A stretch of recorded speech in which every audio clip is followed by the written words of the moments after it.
Welcome back. It's now 28 minutes to 7 o'clock. This is Morning Express. In case you're joining us now, welcome aboard.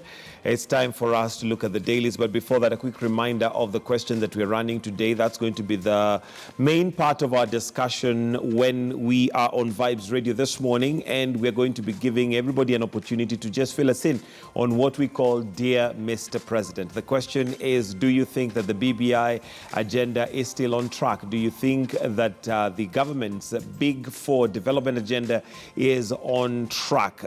In case you're not familiar with how this happens, we happen to converge between radio and TV.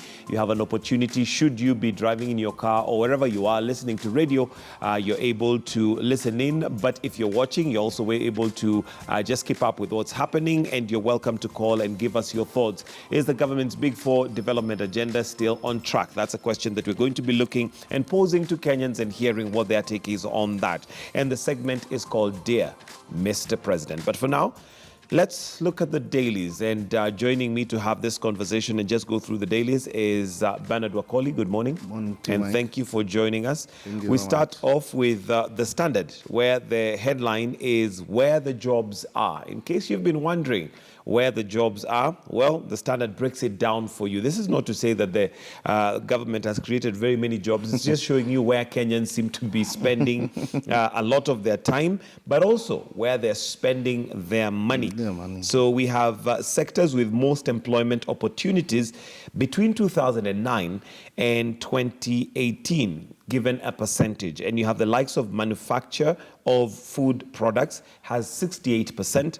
You've got plumbing and air conditioning installation with 52%. So looking at this banner, this looks like there's more effort being put towards, of course, food, which is understandable and obvious because, I mean, people must eat, but also manufacturing.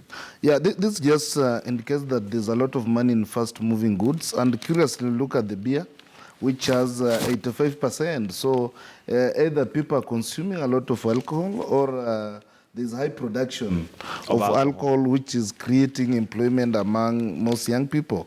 But also, this also puts to a question whether the banning of illicit brew helped to spur industrialization and economic growth in terms of professional brewing of alcohol.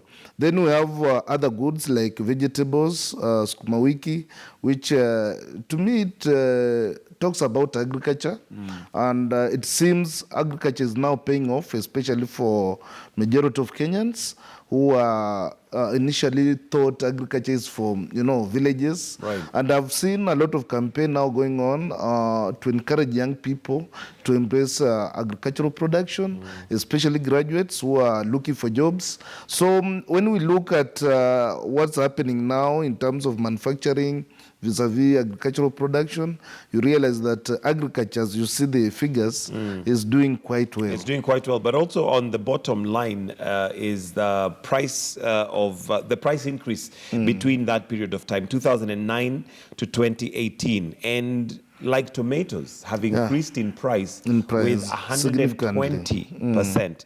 You've got beef on bone increasing with 91%. Sukuma wiki, which is something which initially, even by the name, was something that was there to it was something to get you through the week. But the price increase between 2009 and 2018 is a whooping 85%.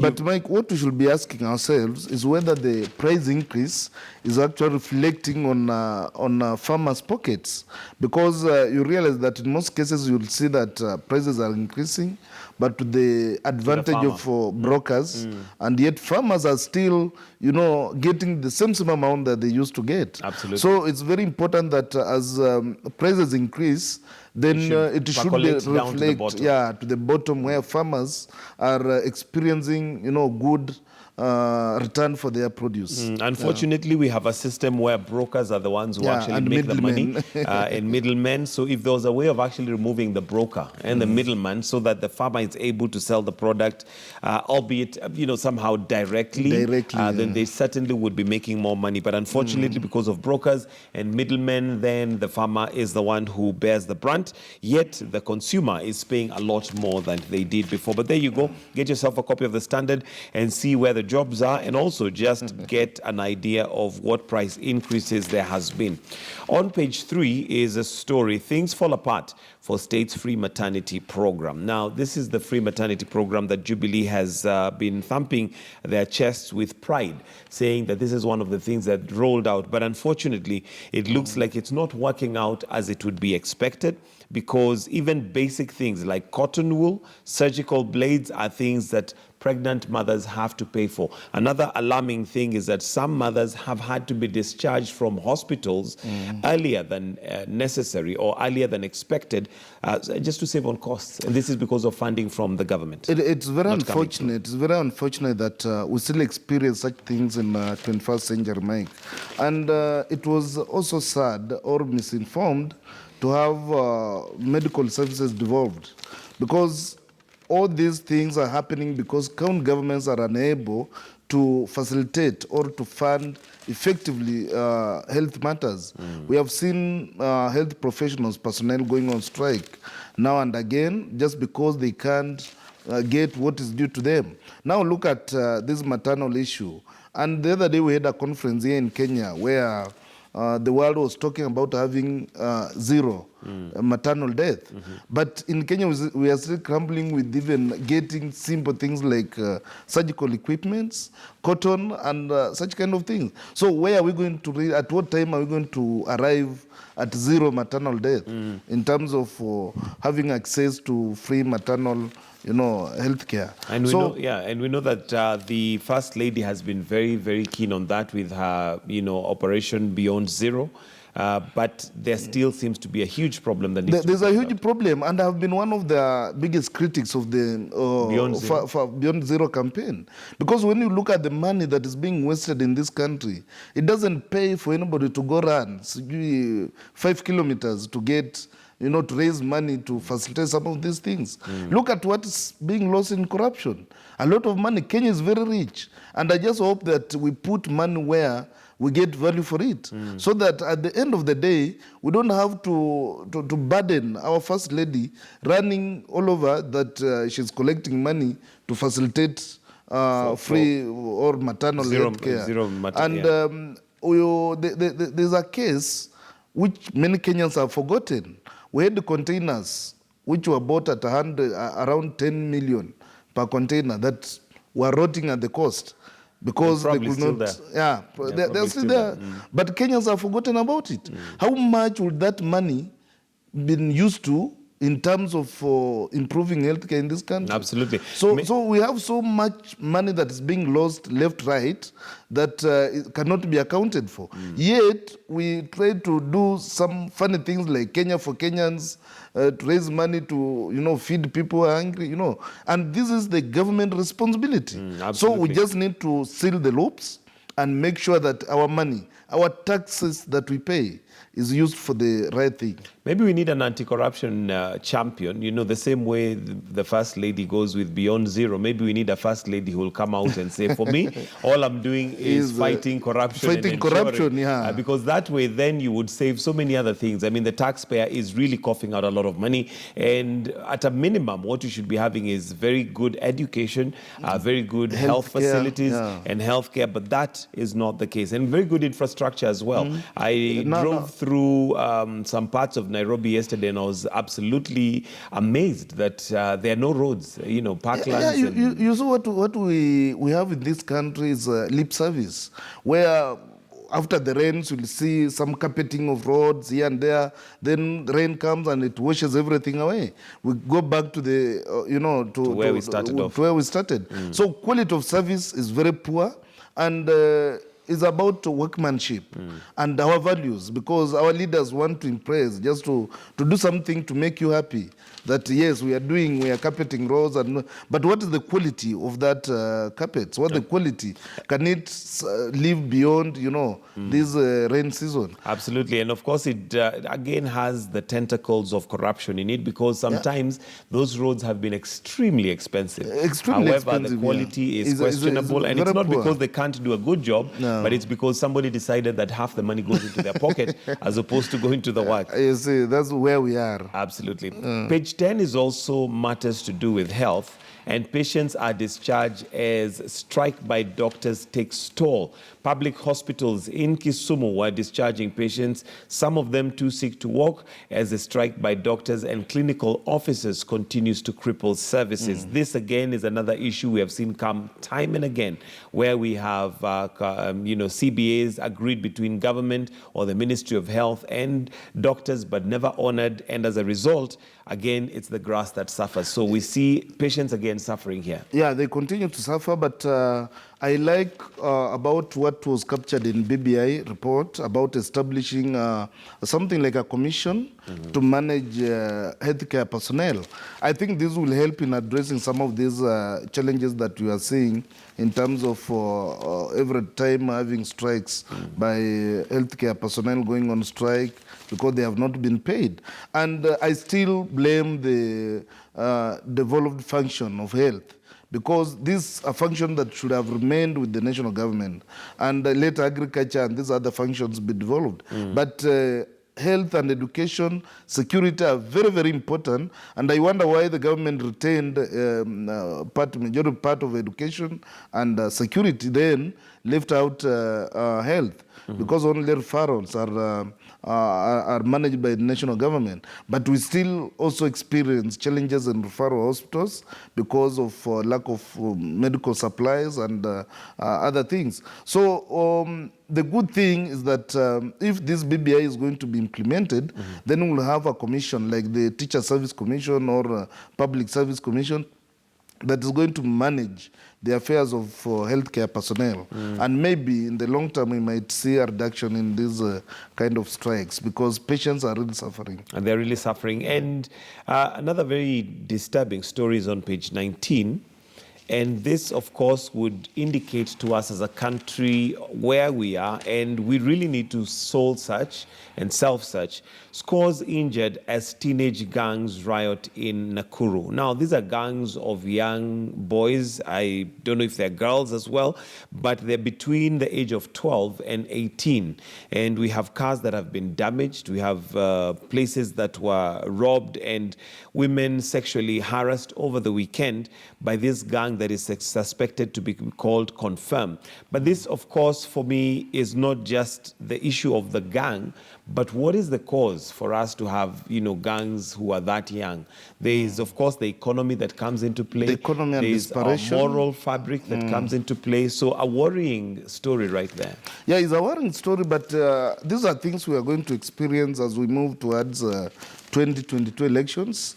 Some of these gangs are products of politicians to control certain jurisdiction or electoral area, so that maybe to scare opponents and to scare people from maybe other parts of the country who are staying there. You have seen same things happening in coast, and majority of counties are experiencing this. But the criminality of this thing need to be dealt with by the National Police Service. Because if we continue encouraging and saying, a gang of young people be there because of maybe frustrations, poverty, and lack of jobs, then it's like we are supporting what's happening.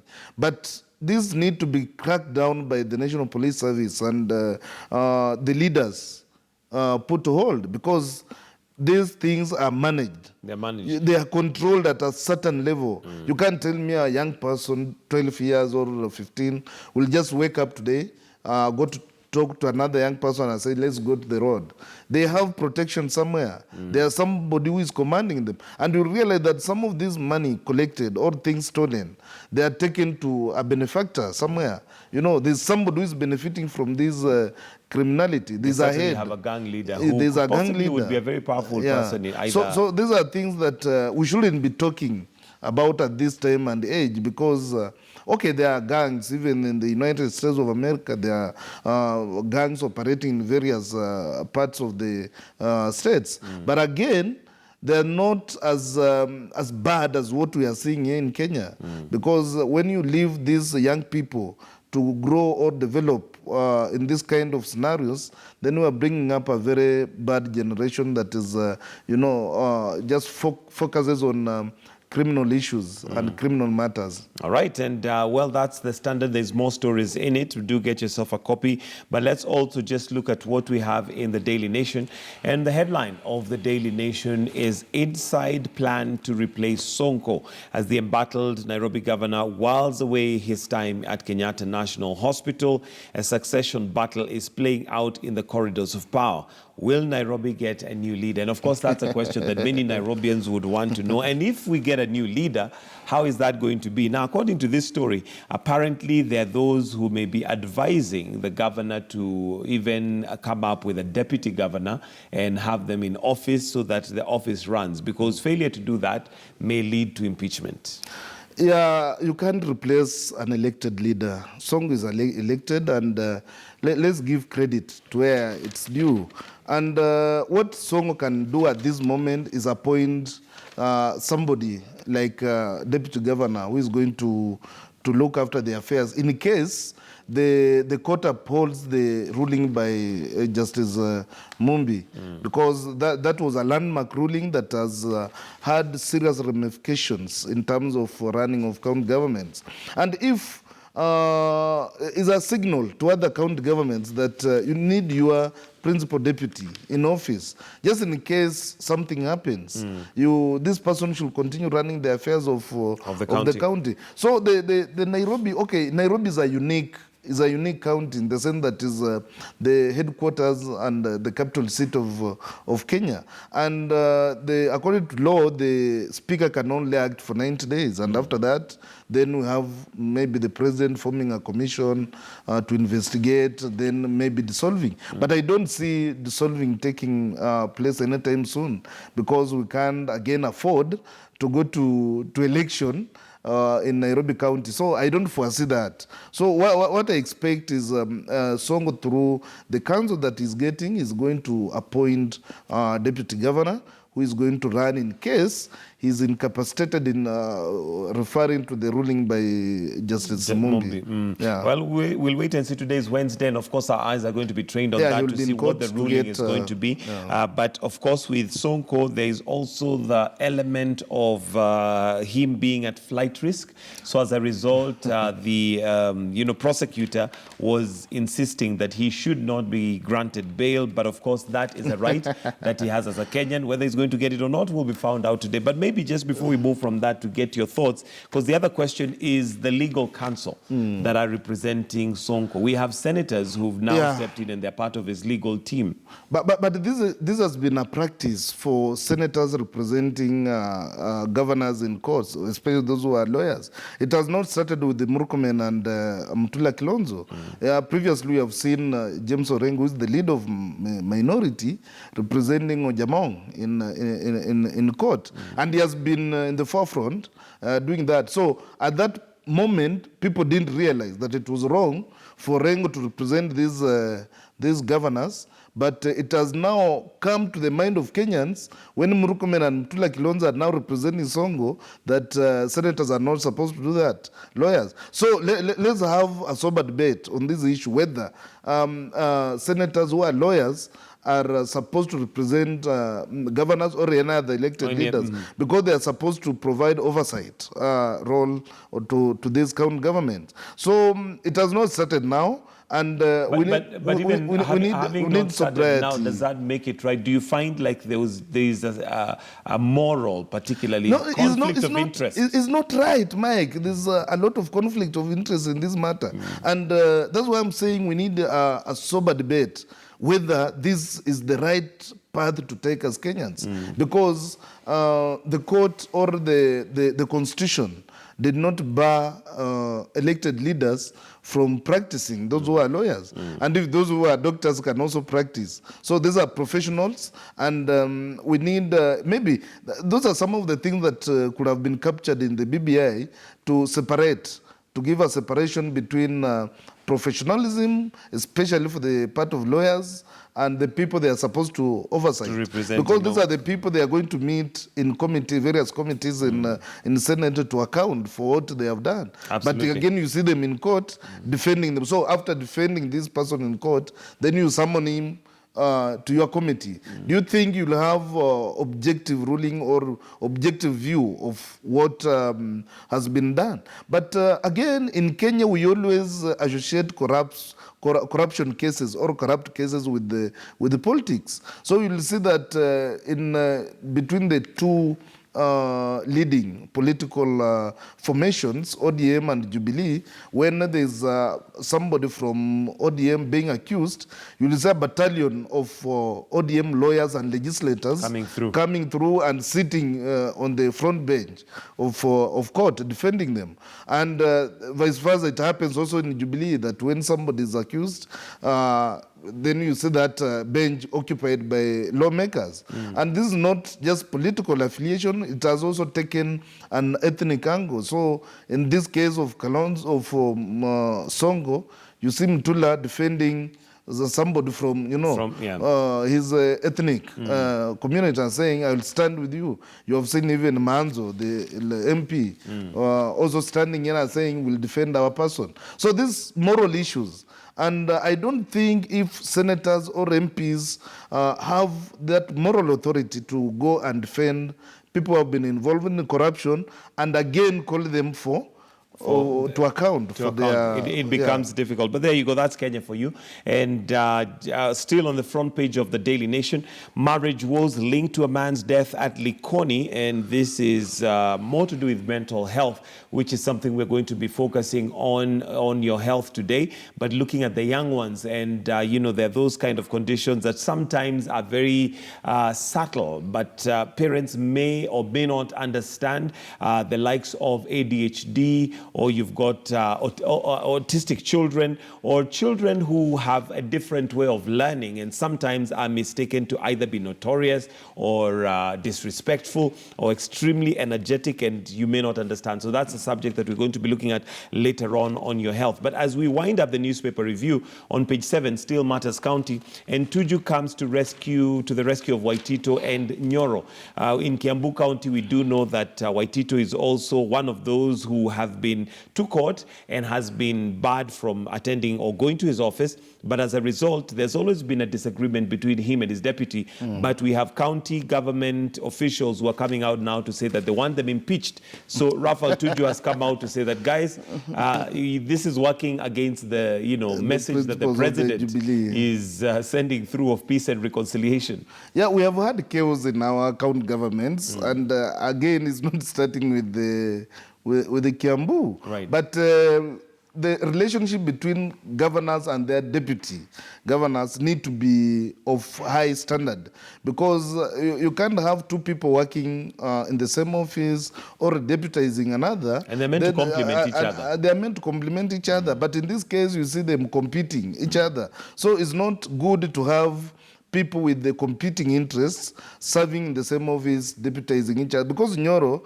also has ambition of becoming governor. In fact, he was Waitito's competitor in the last elections during nomination. So Waitito taking Nyoro as deputy governor was actually to cool the temperatures, like to compromise. But that compromise has now led to trouble, because Waitito is seeing Nyoro as a big threat. And Nyoro is also seeing Waitito as a stumbling block in his succession to become governor. So those are competing interests. Absolutely. But we have had cases like the Samburu case, where I think now the deputy governor is acting, since the governor has also been blocked from going to the office. And we have seen somewhere in this paper that he was trying to take some of his property and sell, but the Anti-Corruption Commission has blocked that. Yeah, so there's these cases within our county governments that need to be looked into for effective results, because people expect services at the county government. Absolutely. Yeah, people expect serious results. But if we keep on fighting, wrangles here and there, swindling of money, then Kenyans are not going to get what they fought for. Absolutely. In terms Well, of devolution. we'll have to wind up the newspaper review right there because of time. It's now 3 minutes to 7 o'clock. Thank you very much, Bernard Wakoli, for joining us this morning, just to review the dailies this morning. So for now, we take a short break. When we come back, we're going to be on radio, and that's Vibes Radio and on KTN News. And the segment is called Dear Mr. President. Do stay with us either here, but if you're about to leave and maybe get into your car, tune in to Vibes Radio, and let's listen to what Kenyans have to say regarding where we are with the Big Four agenda.